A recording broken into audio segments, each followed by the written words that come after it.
And welcome back. Today we are going to look at the F2G, and I'm going to be doing something a little bit different to what I do normally, and that's selling you a plane because it's so insanely cheap. It's only 5 Gaijin, which as you can see is less than 1000 golden eagles, which is just insane. So it's a tier 4, so you can research up until rank 5, which is more than sufficient for $5. The silver lion multiplier is very good. It's 765% and it will make up more than enough for the repair cost, which is pretty hefty for a premium plane, which is 14,000, but it's more than manageable because of the insane silver lion gain. For example, I'm gonna be showing you some games here in my reward tab. Take with a pinch of salt, I might be a little bit better than you. Let's say you get 60 to 70% of what I'm getting, which is pretty realistic. And then we have some premium, we have 0 boosters, so keep that in mind.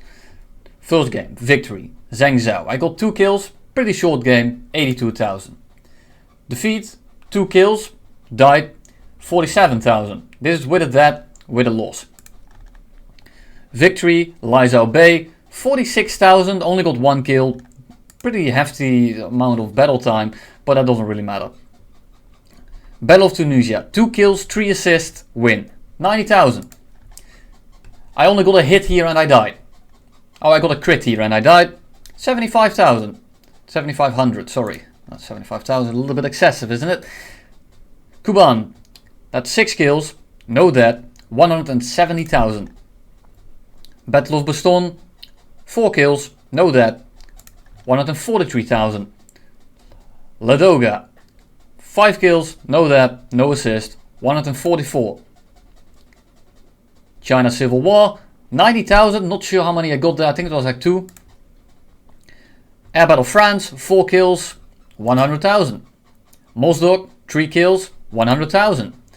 Ruhr, 76,000 for 1 kill. And some pillboxes, or some light targets. LLMA, a lot of pillboxes, only 1 kill. 2 kills, about 7 pillboxes, 140,000. Battle of Tunisia, I only killed pillboxes here, about 6 of them. There you go, 63,000. Because you can just pop those pillboxes with your 50 gas.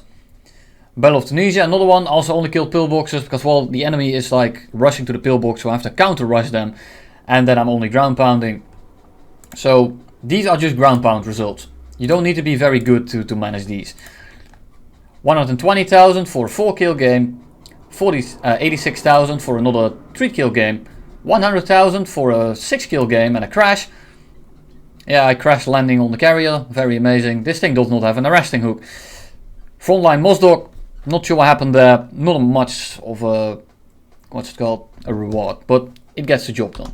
And to give you just a little bit more of a perspective, I'm going to be looking at my stat card here. I'm going to be sorting on kills, and then this F2G should be here somewhere at 110, there we go. 110 kills, only 36 games, which isn't very high amount. I killed some AI planes here as well, which don't give you that much silver lions. And then I will come down to 1.6 million. Now if we were to sort this on this kind of thing, F2G, 1.6 million in 36 games. Compare that to the F80 as well as the A4B, which are very close. They almost have double the amount of games. Just to give you a perspective, this thing prints money like no other. And that's why it's so good. It's cheap, and if you want to pick it up, you go to the shop tab here on the top, you go to marketplace, and then you will be looking for the F2G. It should be somewhere here, it's like the blue thing, there it is.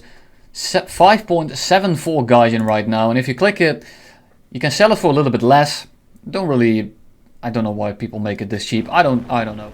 But without further ado, let's go right into some gameplay. I got a few dogfights here, a few reversals, a few energy traps, whatever, and then I have 3 full games at the end, with of course the reward at the end as well. I'm going to head on with the 109 here. It's probably a K4 because I got slightly down here, there's no 5-3s in the match, so I go head on.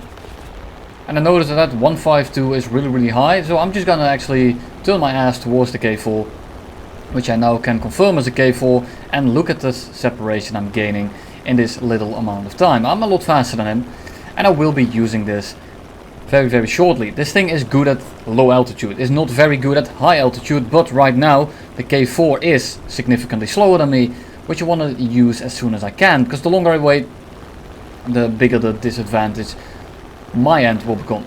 So right now I'm waiting for him to go very slow. I'm going 300 IAS, he's going slower than me, so I'm gonna go horizontal. If he tries to pitch up, he will have to pitch up and turn, bleeding even more speed. He will never be able to pitch up to me here. I won't be able to go horizontal right now because it will worsen my position. Hoping for him to pitch up into me. He does so. He's going to get a shot here if I don't react, so I move out of the way of his guns.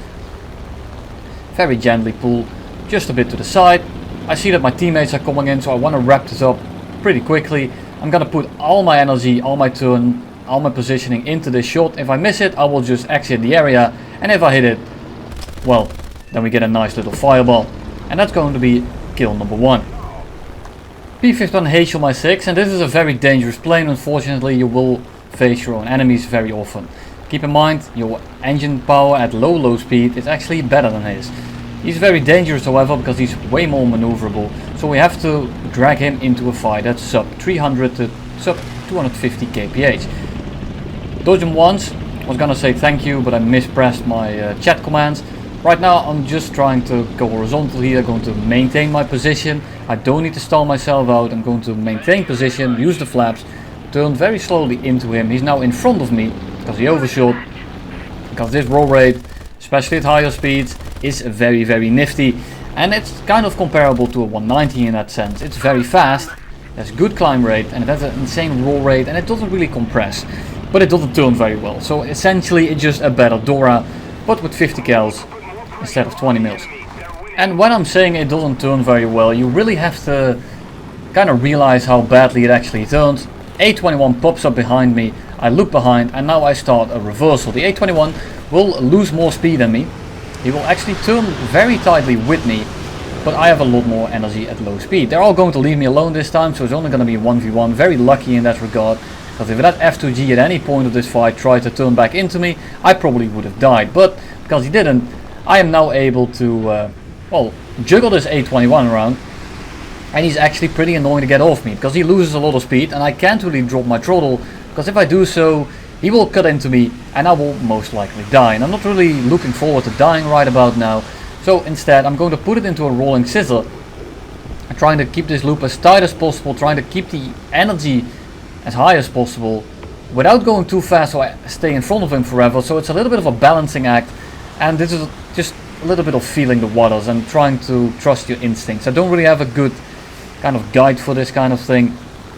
Right now you can see that he's very low on energy, so I'm going to be turning into him once more, drop the flaps, make sure that they don't rip off, and now we're going to put it straight into a vertical. If he tries to follow this straight up, he's going to crash into a building and say, honey, I'm home. But instead, he doesn't even get to do that. I'm going to be right on the 6, he's going like 250, maybe 300 kph. We set him on fire, he's going to land on the road, and that's going to be another kill. LA9 out here, I just got hit by random AA, thanks a lot. So I have an oil leak. I asked the guy yet again if I can dogfight this guy. The LA9 doesn't really have much of a chance if I'm going into this with high energy. At lower energy stage, he will absolutely take a dump on me, so you don't want that. So what do I do right here? I take the merge and then I go into this very steep climb, using all my energy, using all my engine power, and if he tries to pitch up after this, he will simply stall out. You can tell he doesn't have anyone near the energy to fight me here.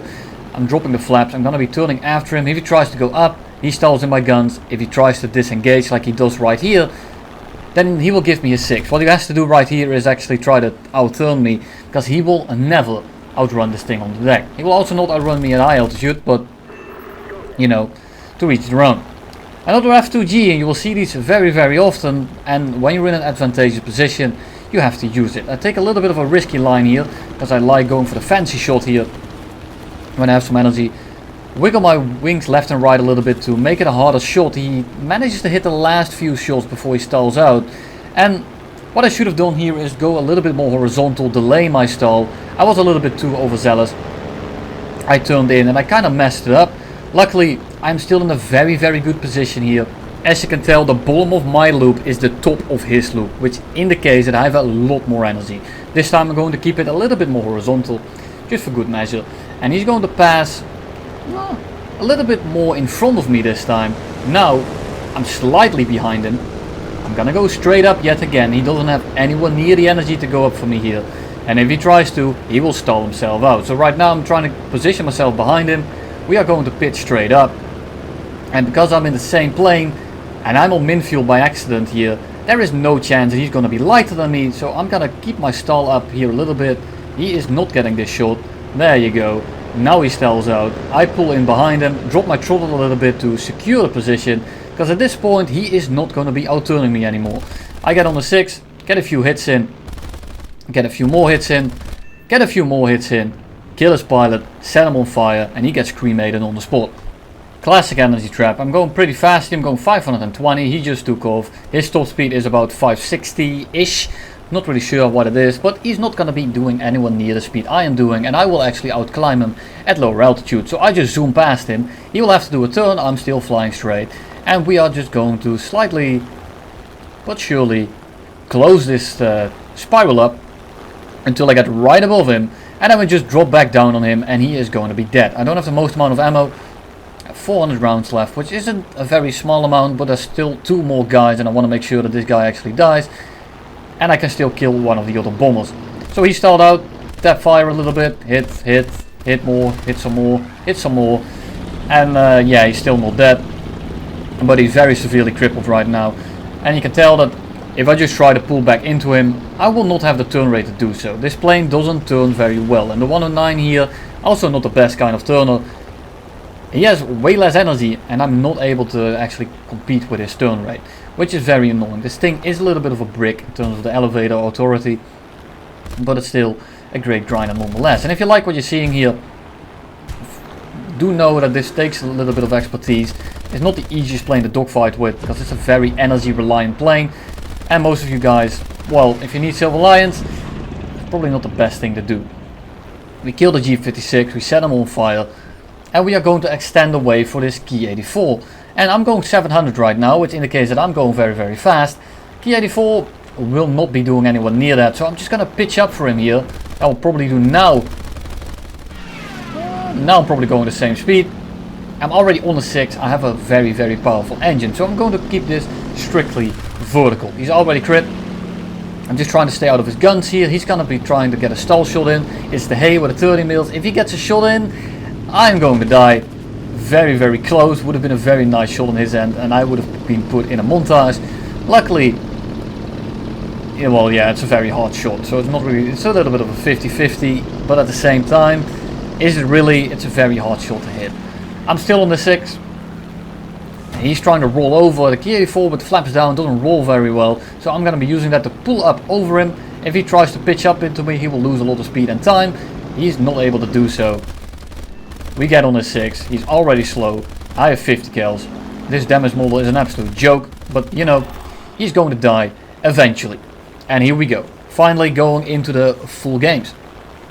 C-fire at the start. He doesn't really pay attention to me. And we just hose him to death, set him on fire, and we are alone on this side of the map. So I'm gonna be speeding up the travels towards the other side, because this video is long enough. After a good minute of flying, we end up right above the enemy team.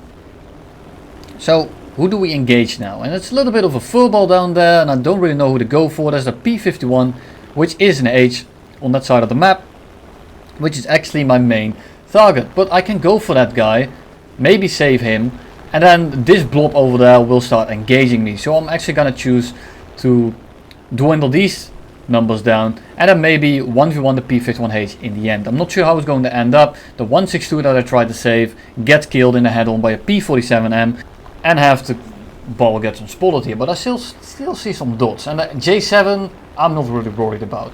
The P-47, not really worried about. Spitfire, neither. The F2G-1 here, which is definitely a 4B, is main priority, and he is going to die first. He gets set on fire, we go back up.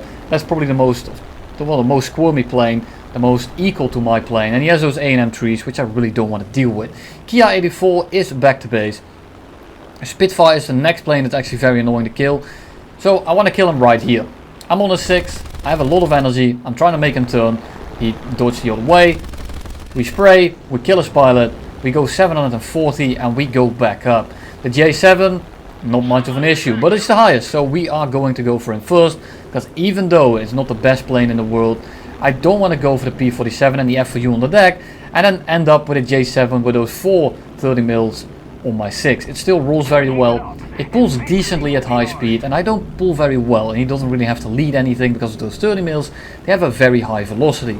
So I don't want to deal with that, and he's engaging me now anyway, so even if I was going for those two guys, he is now my main target. I will be going to dodge the J7 in the head-on, but it's very awkward to aim, and the moment I clear the merge, I have already won. That's just how it is. The J7 is one of those planes that's insanely over-tiered.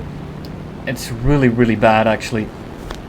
People get kills in the head-ons, people get kills with the guns, but in terms of a dogfight, all it does is go fast, and in a dogfight, not the most useful thing in the world. The FU goes down next to us. I'm now in a sustained fight with the J7. Sure, he's a little bit higher than me, but I'm pulling this horizontal, he's stalling out, and in this case, positioning is a lot more important than having a little bit of altitude. So we pull him behind him, trying to keep this loop very tight. Teammate is coming in, I want to kill this guy before he comes in. I'm still going 370, he's almost stalling out. I get a very easy gun solution, set him on fire, hit him some more, shoot his pilot out of the cockpit, and that's going to be kill number 4. On the way to the enemy base, because the Ki-84 is over there, we spot a P-51 Hei. And what do? We do the same thing as earlier, we force him to commit. And what does he do? He breaks off because he wants to go to the airfield, he's damaged.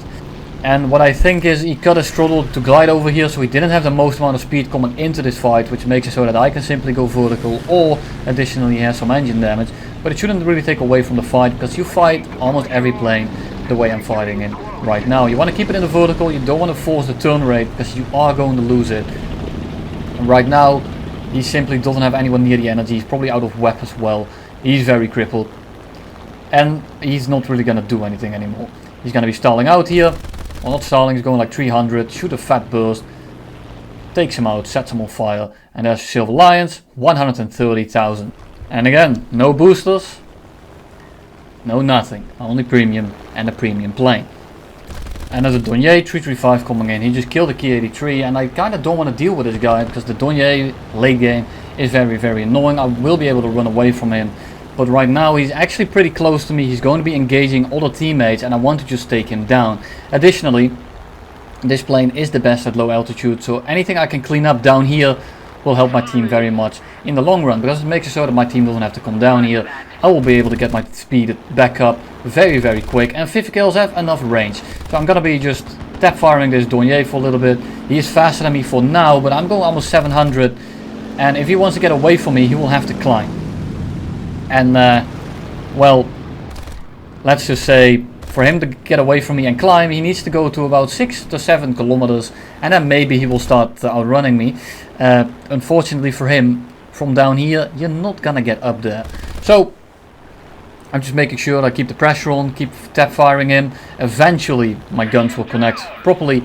After the crit and a few hits, we will finally set him on fire. And the Dornier is notorious for not putting the fire out, so I thought at this point he's probably not going to die. He's going to die, but something in my stomach told me that he is going to put it out, and he did. So if I didn't stick this time, he would have most definitely just RTB'd, and then we would have had to deal with him later on. At least if this game happened a little bit differently. So now I'm on the deck, I'm still going 540, which is a respectable speed for now. This guy can easily dive on me, and the Yak-3U is one of those planes that's kind of just a counter to you, because he's also very good at low altitude. You're faster than it, and that's something you will have to use. Yak-3U is however busy this time, so that tells me I'm going to take him down as he's not paying attention to me. I can easily third party him, help the J7 out, because he's definitely not winning a 1v1 with the Yak-3U. Absolute monstrous plane for a 5.3. Not sure why it's down there so low in BR, but I certainly love flying it. He burns up.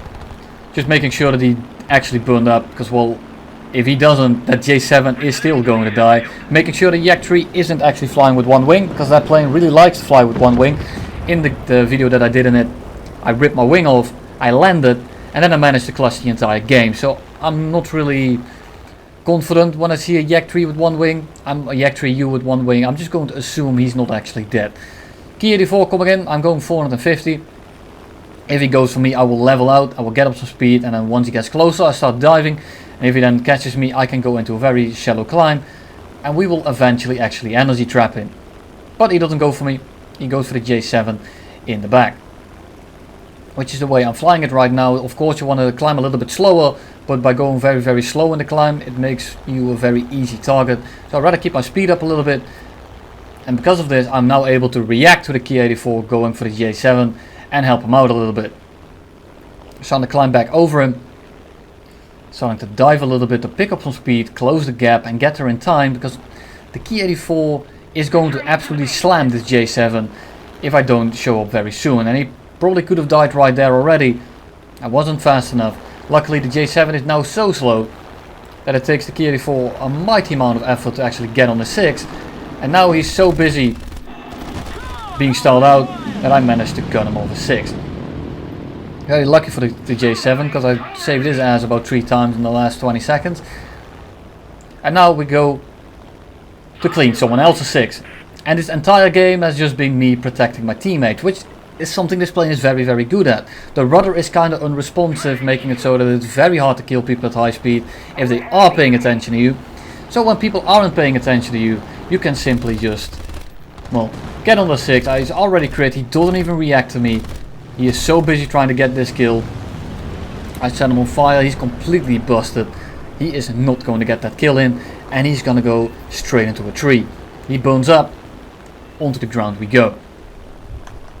I-225 hoping I can save another teammate here, but the J6K is kind of just flying straight, and the I-225, even though it has Shivax, even though it turns very poorly, well, no. It's if you're gonna fly straight, even that thing will be able to kill you very easily. I-225 is a fantastic plane, but in that kind of matchup, the 225 is a little bit of a disadvantage, and I will probably fly that thing very soon again. It's one of my favorite props in the game, other than the guns. Very good flight performance. The video that I have on it also still relevant. If you are curious about that, then feel free to check that out. I've been plugging like 4 videos this video myself, but you know, when it's relevant I will bring it up. I-225 coming back in together with the 225, but the TU2 breaks off, making him a very opportune target here. I'm trying to spray him down, trying to get the kill in. I-225 takes the bait, goes for me. I will now try to dogfight him. I'm gonna go horizontal here. TU2 turns back around, so I have to go for him yet again. And this time he's so slow that it's a very easy kill. I want to turn back in for the I-225, but he instantly turns around and, well, he's going to be camping the base. TU2 is going to burn up. There we go, that's 5 kills. Still a Ki-84, TU Junker, as well as an I-225 left, but tickets are going to run out before we get the kill any of them. And that's going to be game. And there you have it, that's the F2G. I'm going to be getting 145,000 silver lions in this game. Hope you enjoyed it, hope it was helpful, and I will see you all pretty soon again.